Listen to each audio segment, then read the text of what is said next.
aussi de vous envoyer le PDF du cours en entier. Alors, je vais commencer tout d'abord. Est-ce que vous m'entendez? Est-ce que le PDF est visible? Est-ce que vous m'entendez? Oui, ça va. Alors, la fois passée, il y a eu une coupure d'Internet à 10 minutes de la fin, donc je n'ai pas pu me reconnecter. Je ne sais pas, j'ai utilisé la 4G, mais je ne sais pas d'où vient la coupure. Je n'ai pas pu me connecter, même avec mon téléphone, je n'ai pas pu me connecter, donc j'ai perdu la connexion. Alors, je fais un rappel si les slides apparaissent bien. Donc, vous avez aussi le PDF, je viens de l'envoyer. Vous pouvez suivre aussi sur le document. Alors, voilà. Donc, la fois passée, j'espère terminer ce chapitre aujourd'hui, malgré qu'on a uniquement 1 heure. Alors, on va parler de uncalibrated stereo, c'est-à-dire que je peux calculer la 3D à un facteur d'échelle près, ou bien calculer la 3D réelle si j'arrive à calibrer les 2 caméras. Alors, on va voir comment, pour retrouver la 3e dimension, ou bien la profondeur, qui est le point 3,6, il faudra bien sûr pouvoir faire la mise en correspondance entre les points pour pouvoir faire la triangulation et trouver l'intersection des rayons de projection. Pour cela, on doit spécifier cette contrainte épipolaire en calculant ce qu'on appelle une matrice fondamentale qui relie le point 2D sur l'image de droite par rapport au point 2D sur l'image de gauche. Et une fois qu'on a trouvé cette relation, on pourra après faire le calcul de la 3e dimension.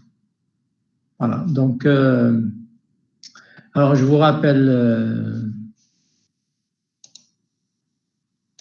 attendez.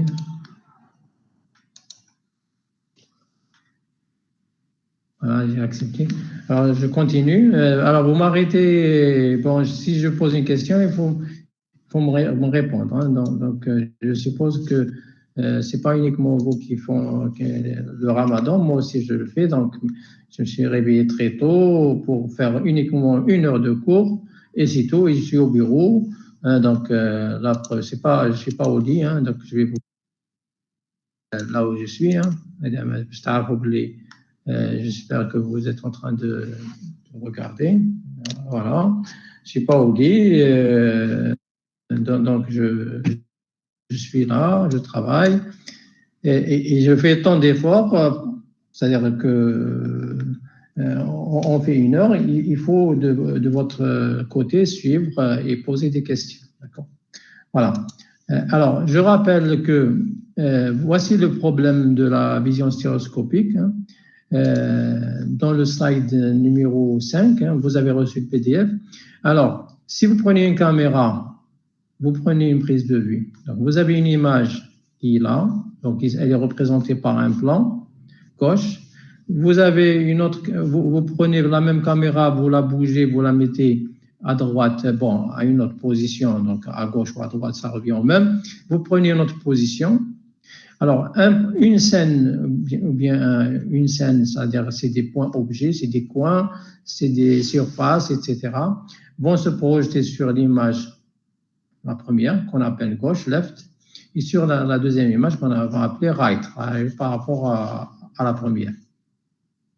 Alors, pour pouvoir retrouver la 3D, c'est-à-dire retrouver des coordonnées 3D, X, Y, Z par rapport au repère caméra, bien sûr, parce que si je les retrouve par rapport à un autre repère, bon, si je connais le repère de la caméra par rapport au repère 3D, oui, mais donc je vais essayer de retrouver les coordonnées 3D de ce point par rapport à l'une des caméras. Bon, on va prendre par exemple par rapport au repère X, Y, Z avec chapeau, left, et right, c'est avec chapeau pour le repère de l'image droite.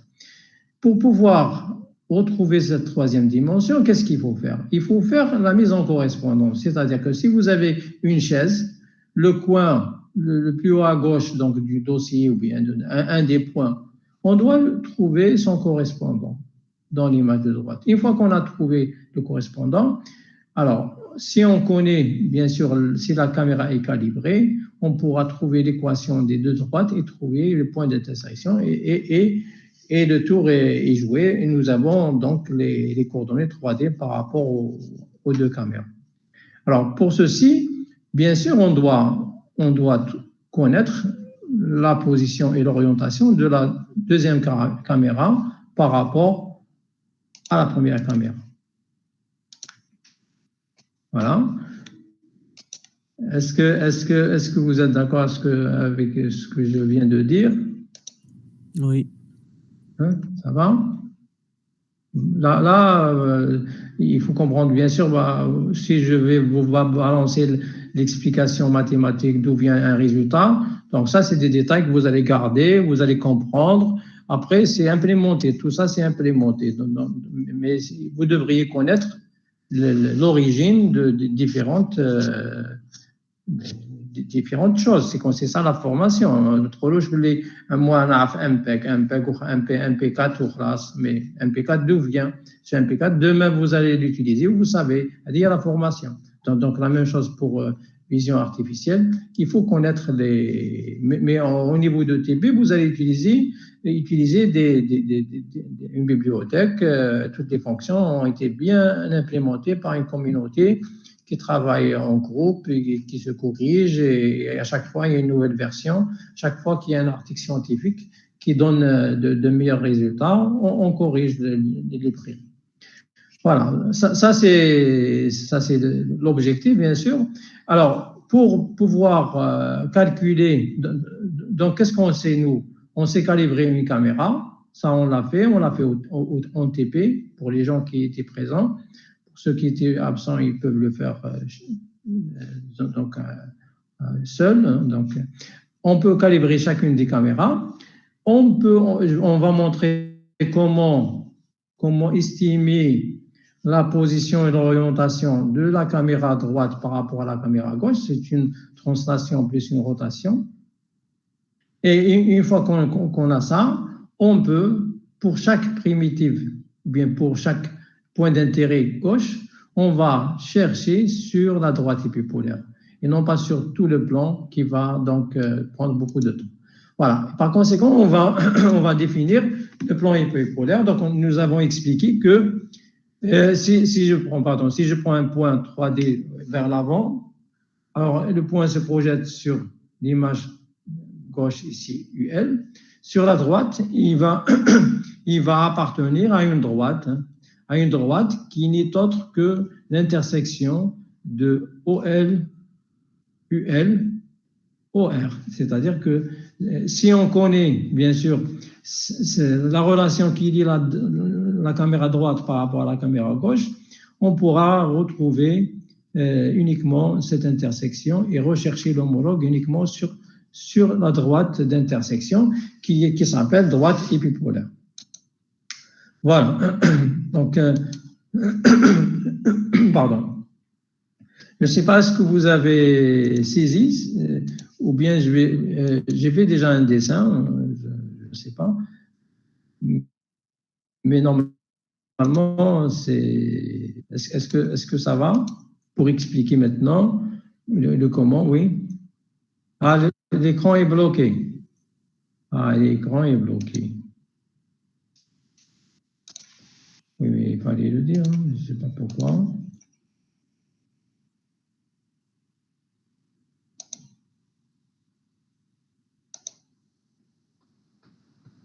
Bon, puisqu'il est bloqué, je vais visualiser une figure. Après, je reviendrai sur.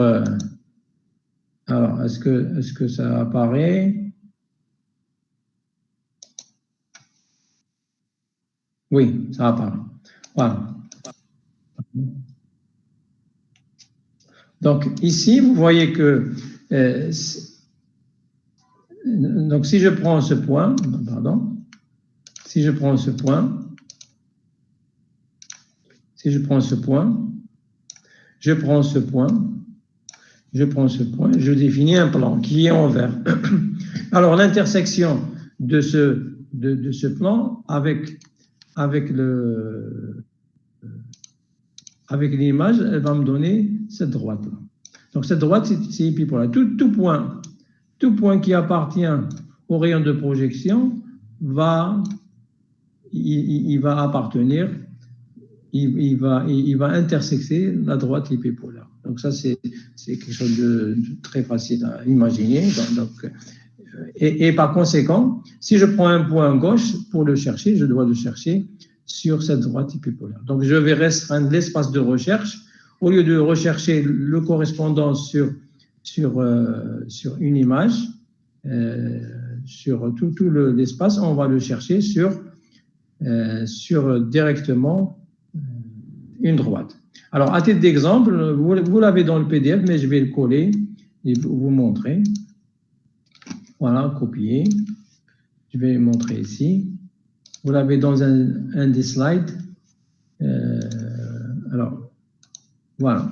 Alors, vous voyez par exemple, ici, si je trouve, ça c'est une image gauche, ça c'est une image droite.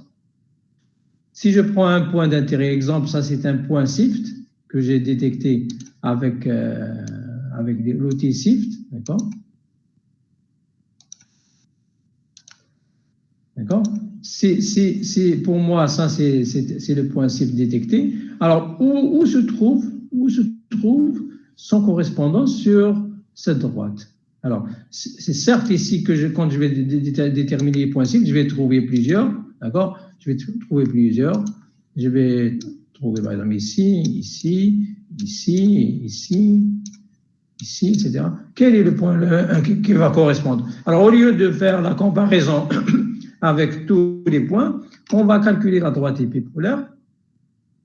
Cette droite épipolaire, et si j'ai uniquement un ou deux, donc je vais restreindre et je vais apparier ce point avec celui-ci. Et donc, j'aurai l'homologue, il est là. Donc, vous voyez que ce que j'ai fait ici, c'est très facile parce que rechercher un correspondant sur une droite, c'est très facile, c'est ça la vision stéréoscopique, c'est mieux et c'est rapide et c'est simple et c'est robuste et ça donne ça donne des résultats exacts.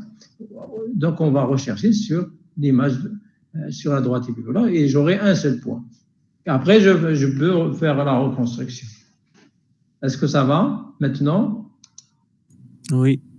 Oui, voilà. Donc, j'ai expliqué ça, c'est pour vous montrer l'intérêt de. Alors maintenant, je vais encore repartager mon document. J'espère que ça va aller mieux.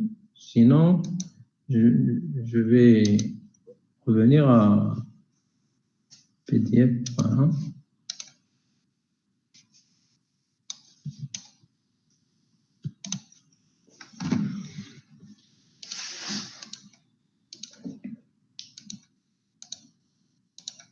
Ah, c'est pas le PDF, pardon. Je vais enlever ça.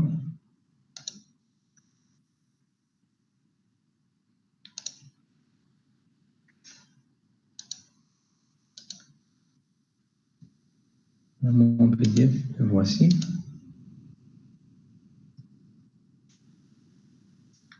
Alors, est-ce qu'il est visible maintenant?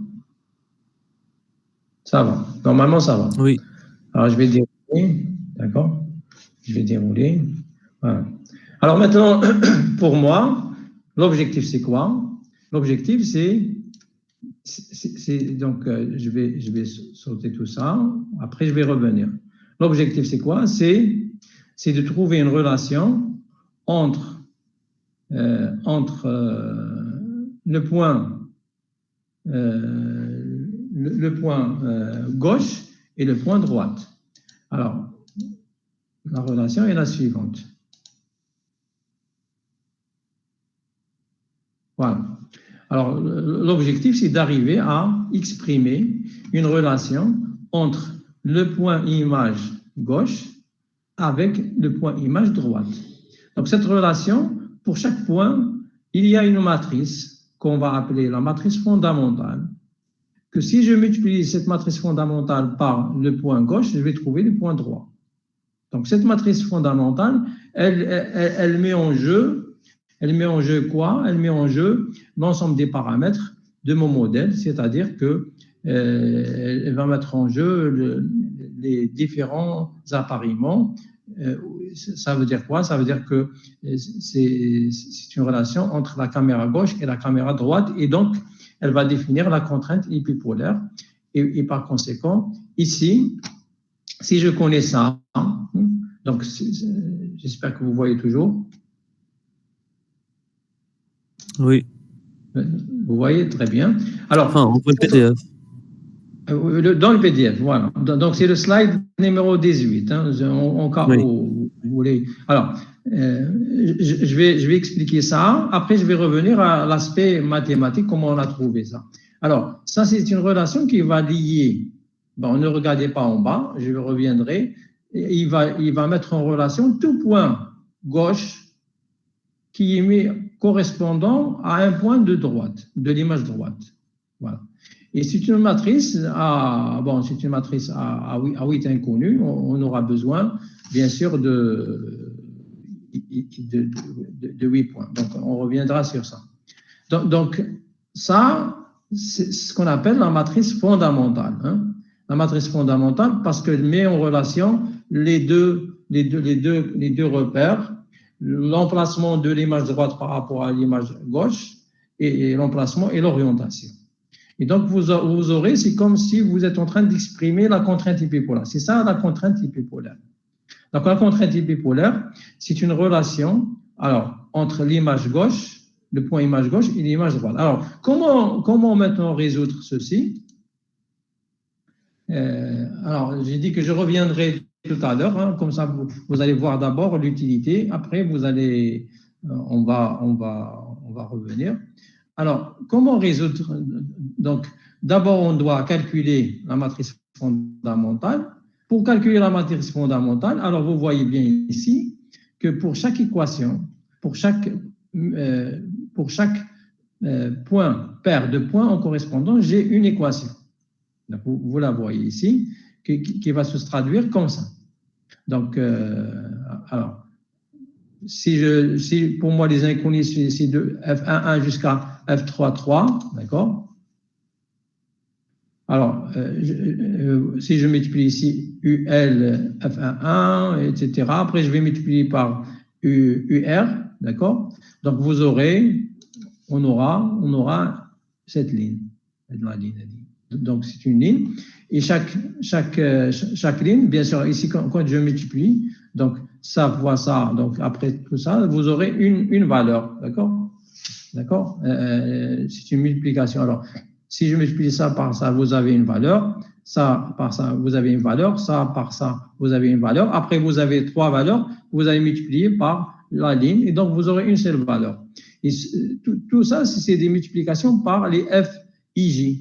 Donc, par conséquent, j'aurai pour chaque une paire de points, vous avez une ligne. D'accord? Alors, si je vais prendre un point, un supérieur strictement à 8, parce que j'ai 8 inconnus. Donc, pour chaque paire de points, j'ai une équation.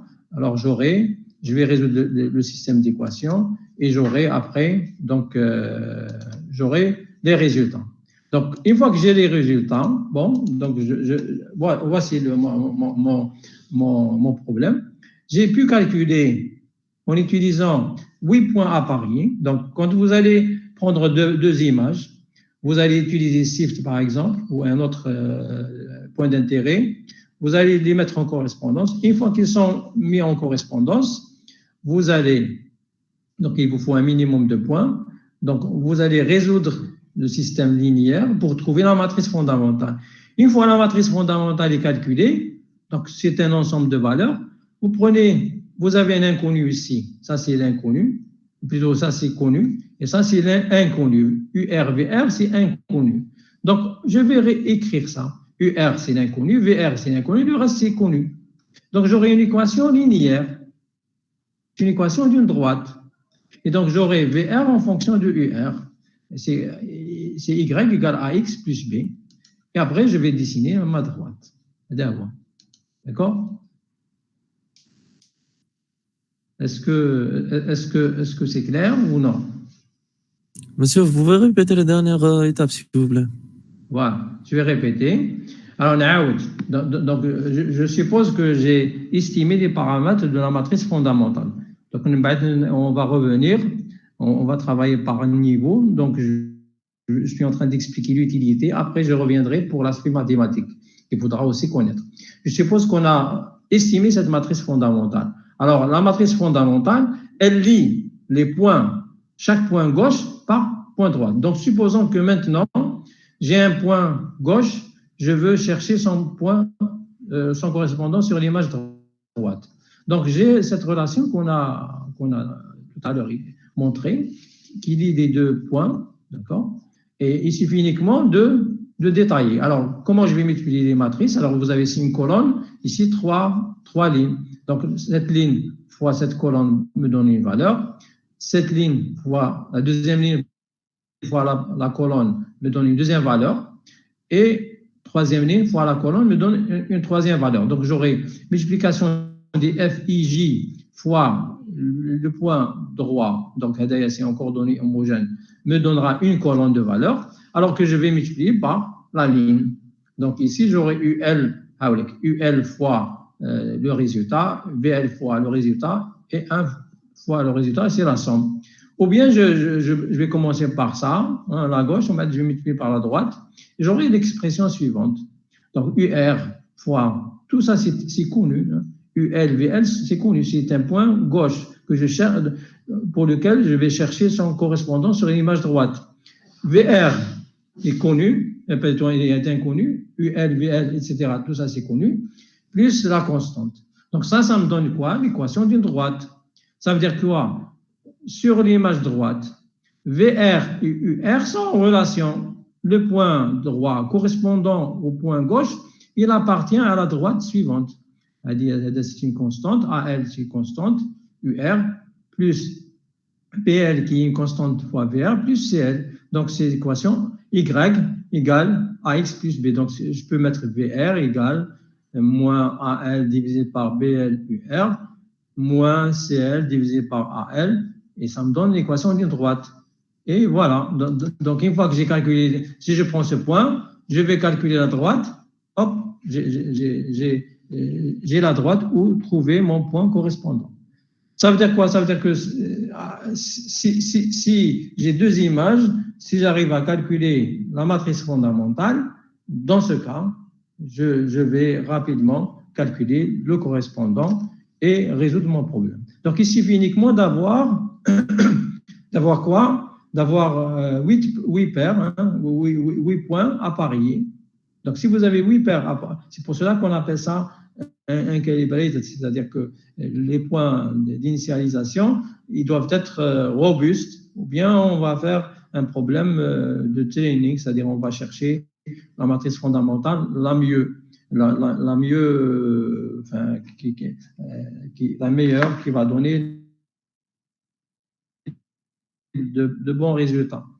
D'accord? Donc, je peux calculer la matrice fondamentale et pour chaque point gauche, je vais trouver son correspondant sur l'image droite.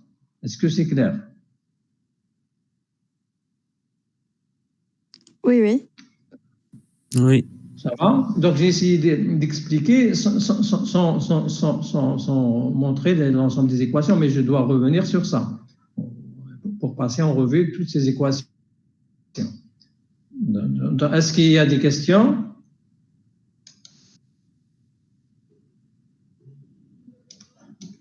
Pas de questions? Donc, je suppose que vous avez bien compris, très bien compris. Vous êtes même en mesure d'aller directement programmer. Alors, maintenant, voilà. Donc, il faut retenir quoi? Il faut retenir que la matrice fondamentale qu'on va calculer, elle va nous servir à quoi? À trouver les appariements. Donc, pour chaque point de l'image gauche, on va chercher. Après, on va faire une triangulation.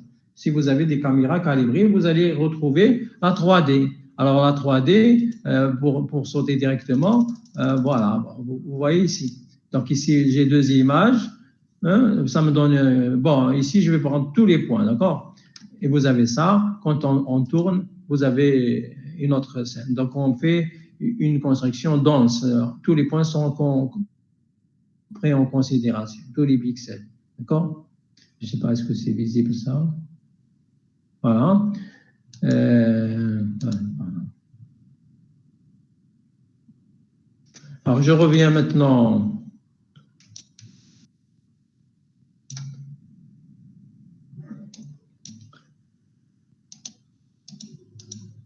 Alors, j'ai parlé tout à l'heure que j'ai un ensemble de points à Paris, donc il me faut 8, vous les voyez ici. Alors, je suppose que j'ai le détecteur SIFT me donne des points robustes. Une fois que j'ai détecté ça, ils sont robustes, il n'y a pas d'ambiguïté, je peux les utiliser pour calculer la matrice fondamentale. Alors, on appelle ça une correspondance initiale. Donc, au minimum, 8 points.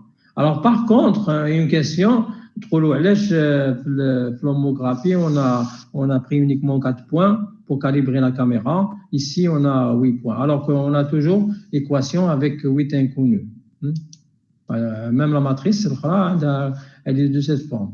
Alors pourquoi? Parce que cette matrice, vous voyez que UL et VL, UR et VR vous donnent une seule équation. Alors que l'autre équation, vous avez deux. Vous avez UL. Pour chaque coordonnée, vous avez deux équations. Donc, si vous revenez sur le cours qui a été fait pour le chapitre 2. Alors, bon, donc alors, la démonstration théorique, bien sûr. Voilà. La démonstration théorique, c'est que pas nous, bon, c'est dans l'état de l'art, dans tous les livres, dans tous les cours en ligne, bon, ça c'est des livres, hein, chacun, même si vous trouvez des cours en ligne, c'est pris par des livres, des publications, donc il y a un seul résultat que tout le monde utilise. Donc, alors, je rappelle, je rappelle que pour dire que pour trouver la contrainte hyperpolaire, il faut dire que le point UR, d'accord, le point UR, il va appartenir au même plan, bien sûr, que UL, OL et OR.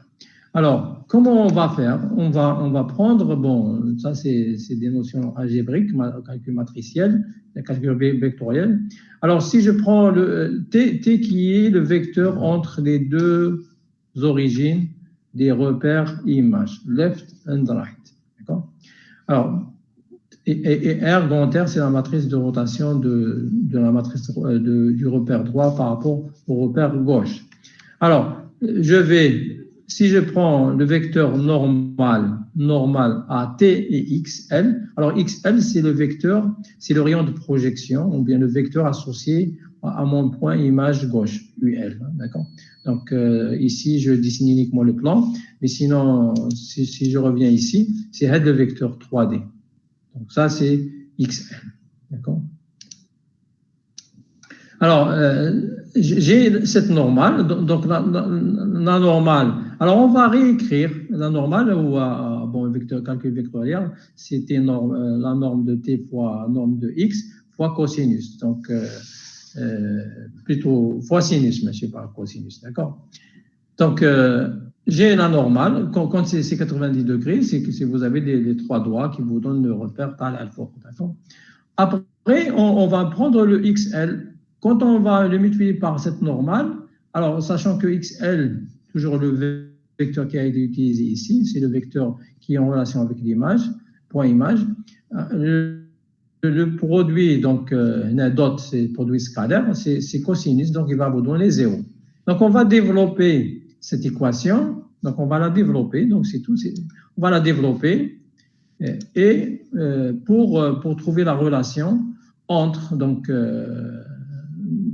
après, on va trouver la relation entre XL, là, on va trouver la relation entre XL, c'est le vecteur, et le vecteur XR. Ils sont dans le même plan. Donc, on va trouver cette relation. Alors, on va développer ça. Alors, le produit vectoriel de T fois le vecteur point objet XL, YL, ZL par rapport au point repère image.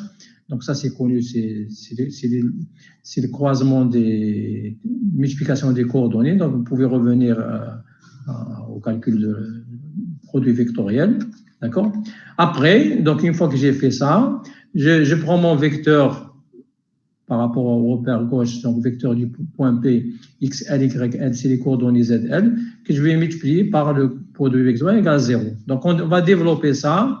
On va trouver, bon, ça, ce n'est qu'un calcul d'une matrice fois XL, ZL, YL, ZL.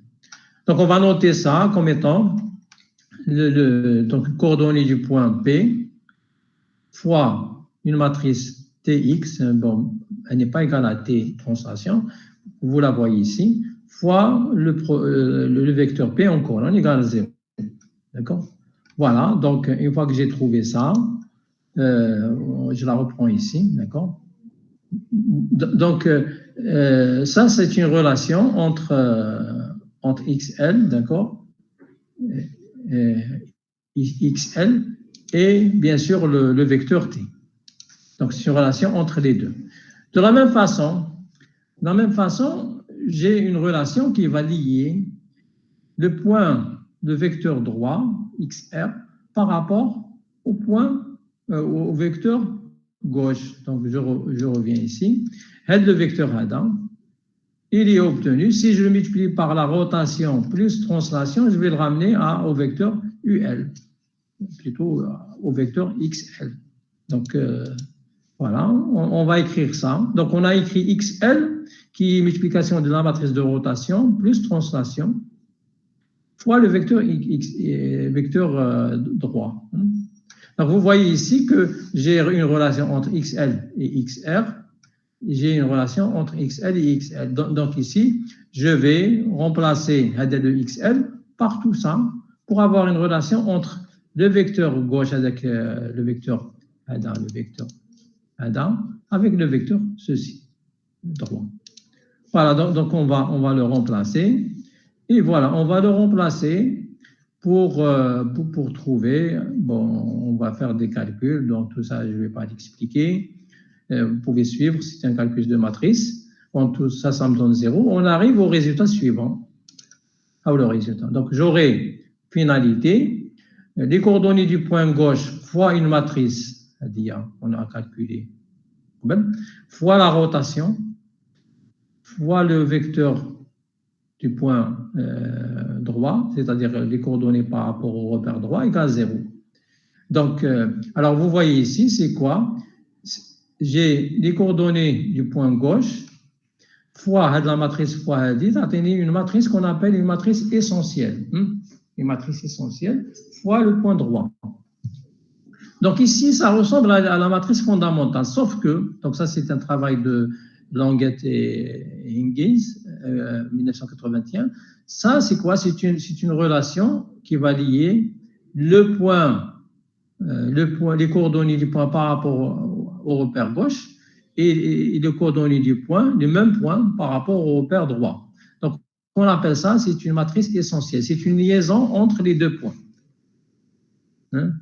Est-ce que vous suivez? Est-ce que vous avez compris?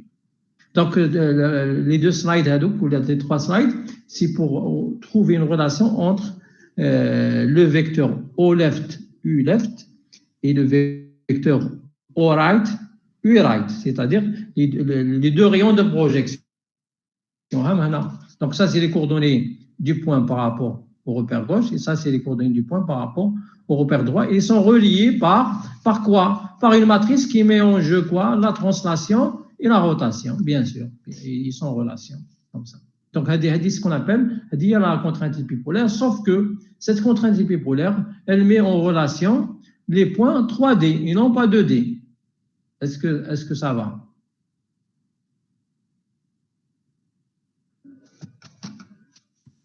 Oui.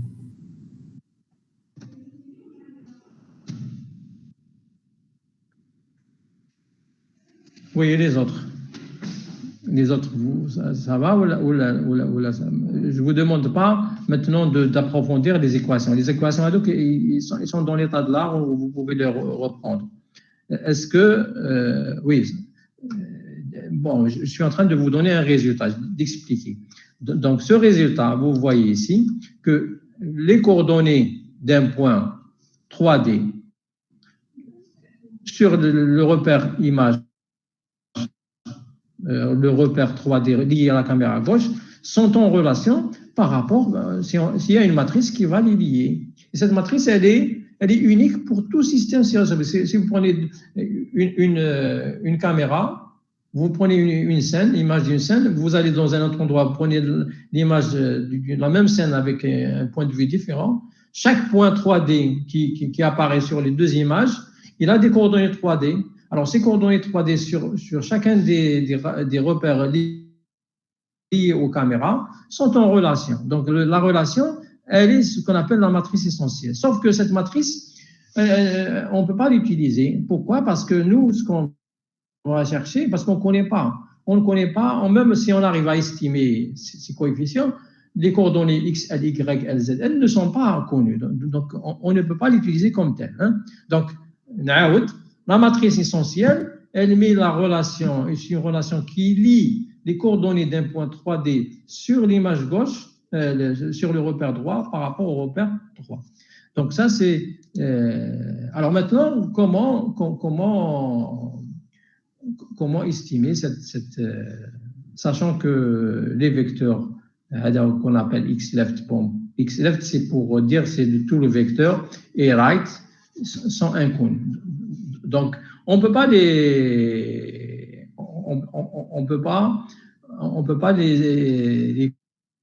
connaître, ces inconnus, c'est des vecteurs 3D, on les cherche. Par contre, ce qu'on sait, on connaît leurs correspondants. Donc, on ne connaît pas les coordonnées 3D, mais on connaît leurs correspondants. Donc, on va revenir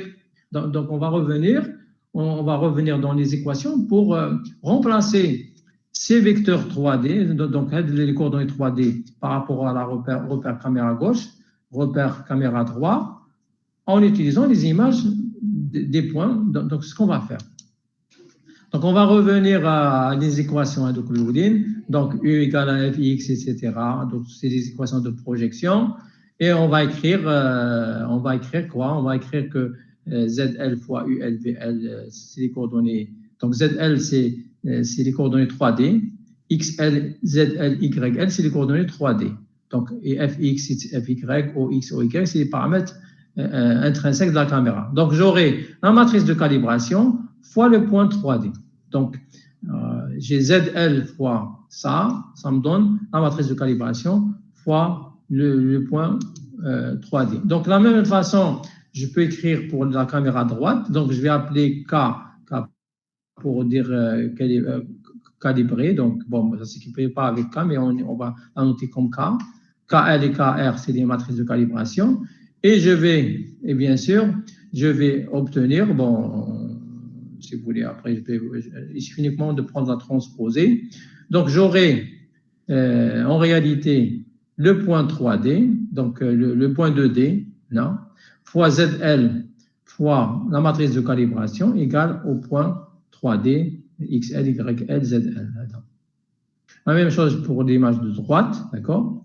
Et à la fin, donc j'aurai quoi? J'ai ces relations-là que je vais substituer, donc je vais les remplacer ici. Donc, ici, qu'est-ce que j'ai?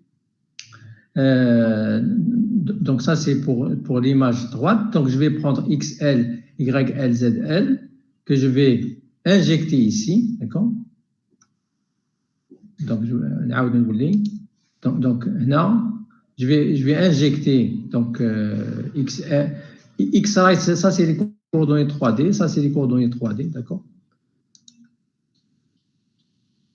D'accord. Donc je vais réécrire XT transposé, donc j'aurai comme ça, d'accord?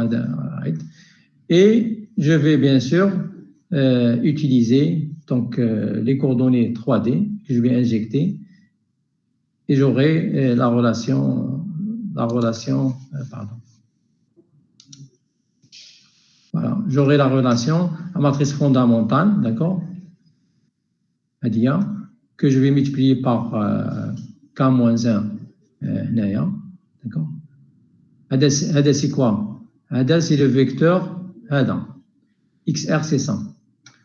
غنكتبو بالخضر. XL هدايا c'est le vecteur 3D par rapport à la caméra gauche, et en rouge. Donc je l'ai mis ici. Donc la matrice, ce qu'on a appelé la matrice, la relation entre la matrice essentielle, point gauche, point 3D par rapport au paire gauche, point 3D par rapport au paire droit, je vais l'écrire en utilisant les coordonnées 2D.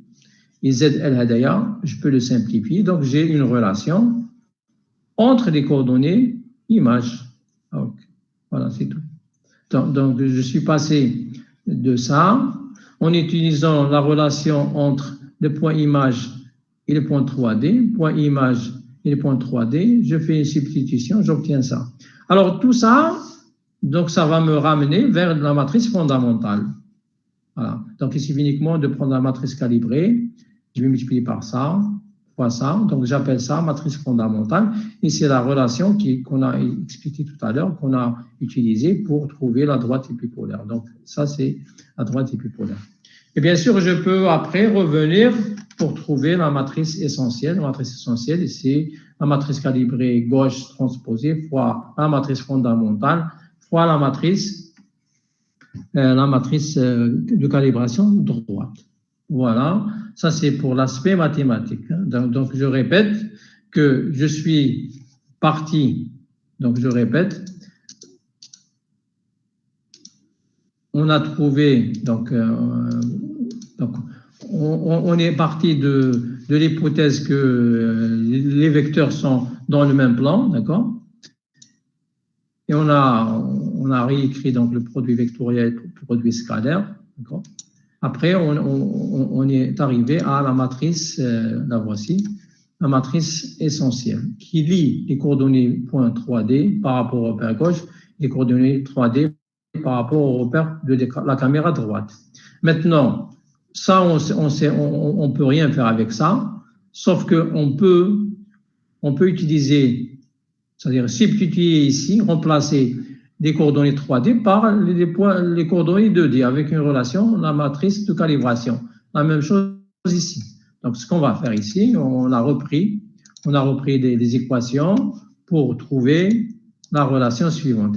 La relation qui lie la matrice de calibration avec les coordonnées 2D. C'est-à-dire le vecteur 3D qui est en relation avec la matrice de calibration et vecteur 2D. Donc, on fait la substitution ici et on va tomber dans une relation entre les coordonnées du point image gauche, les coordonnées du point image droite, avec un produit qui n'est d'autre que la matrice fondamentale. Alors, je ne sais pas, est-ce que vous avez suivi? Est-ce que vous avez des questions?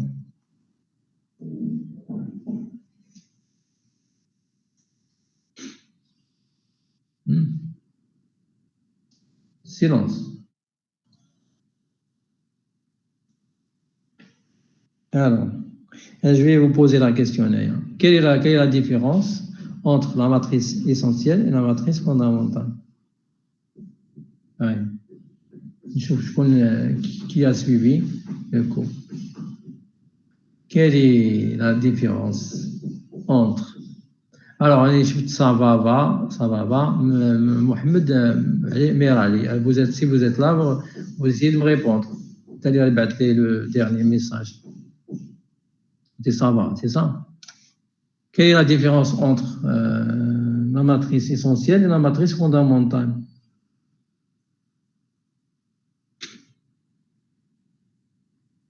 Vous êtes là d'abord? Ou là, vous voulez pointer tout Harabt? Oui, vous êtes là, très bien.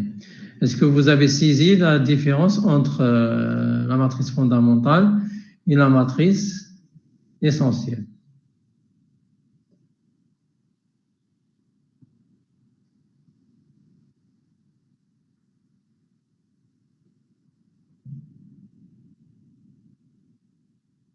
Non.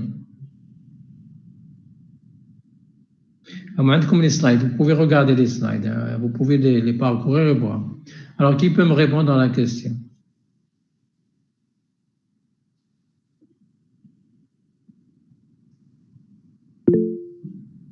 La matrice essentielle est utilisée pour des caméras calibrées.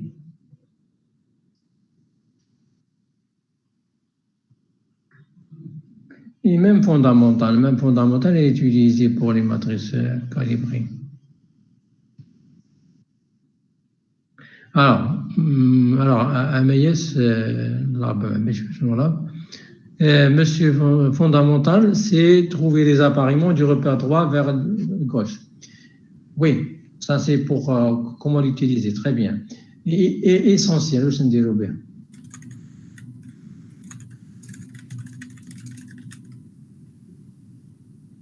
Ou bien, quelle est la différence? À quoi va servir la matrice essentielle?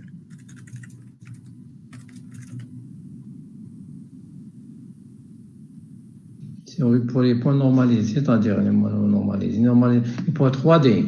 C'est la relation entre les points 3D.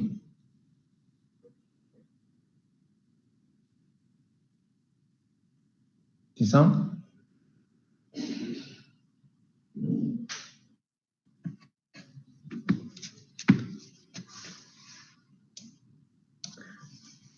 Bon, donc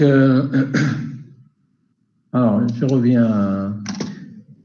Alors, une fois qu'on a trouvé la matrice fondamentale, donc on peut retrouver la matrice essentielle. Et bien sûr, après, donc,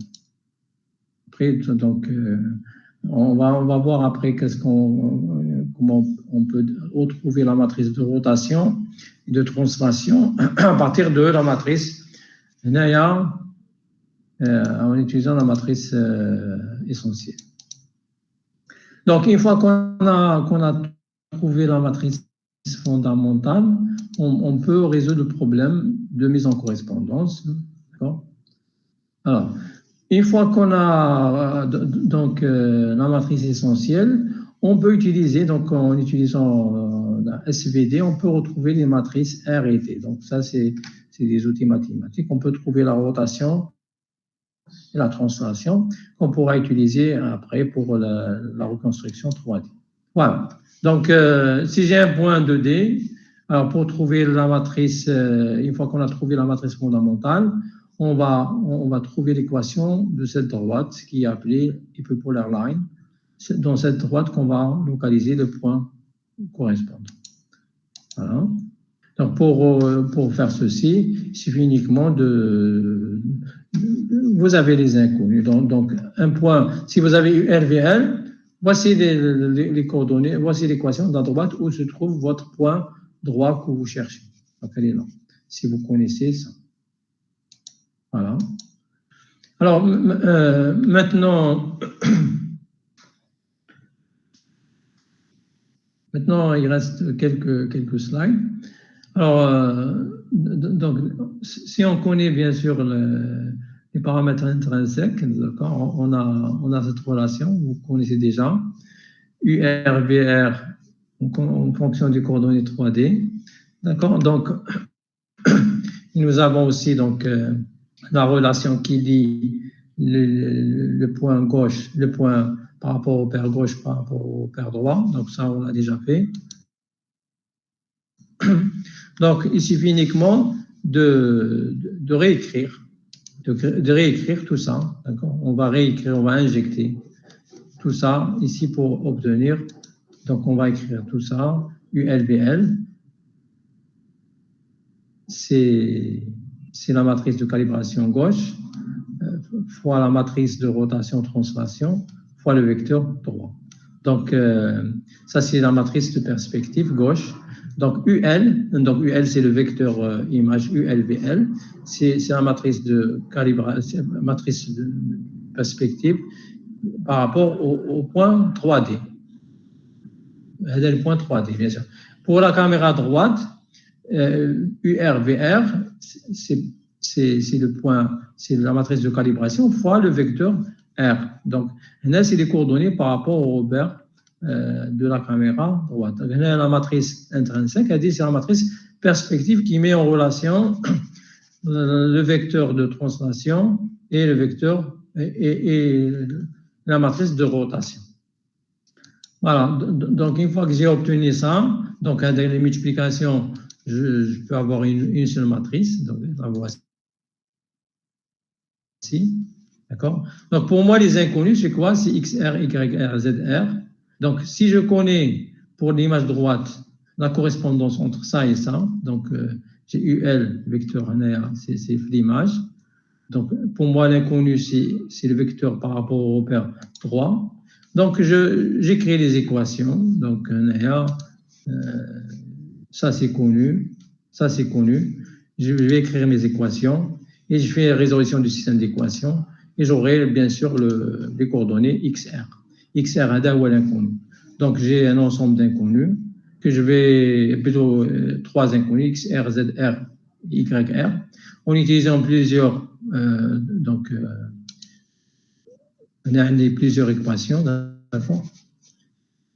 Vous avez avec la première équation, deuxième, donc vous avez aussi la première, vous avez deuxième, et vous avez aussi la troisième pour les paramètres. Les paramètres ils sont connus, donc je peux résoudre mon système d'équations et trouver XR, ZR et YR. Et on fera après un TP par rapport à ça. Donc on peut calculer la 3D pour deux images différentes. Voilà, ceci termine mon cours. Bon, j'ai fait 1 heure. J'ai essayé d'expliquer, de ne pas aller dans les détails des équations, mais vous allez les reprendre. Et si vous avez des problèmes, je pourrais vous aider à les comprendre pour l'ensemble des étapes de passage d'une équation à une autre. Est-ce qu'il y a des questions?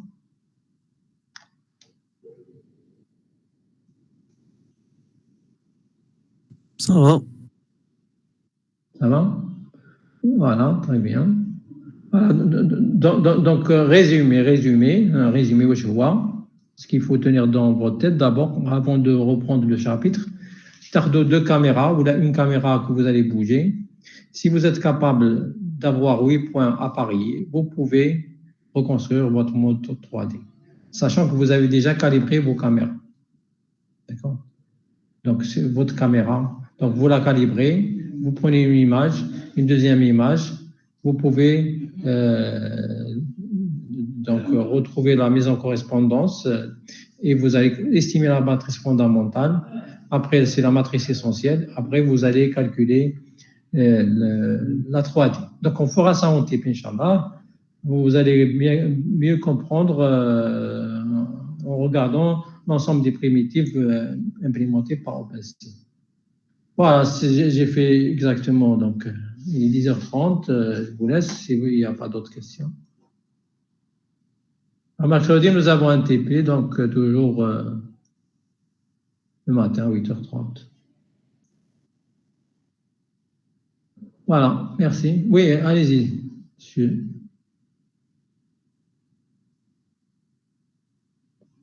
Oui, monsieur Souhait, oui.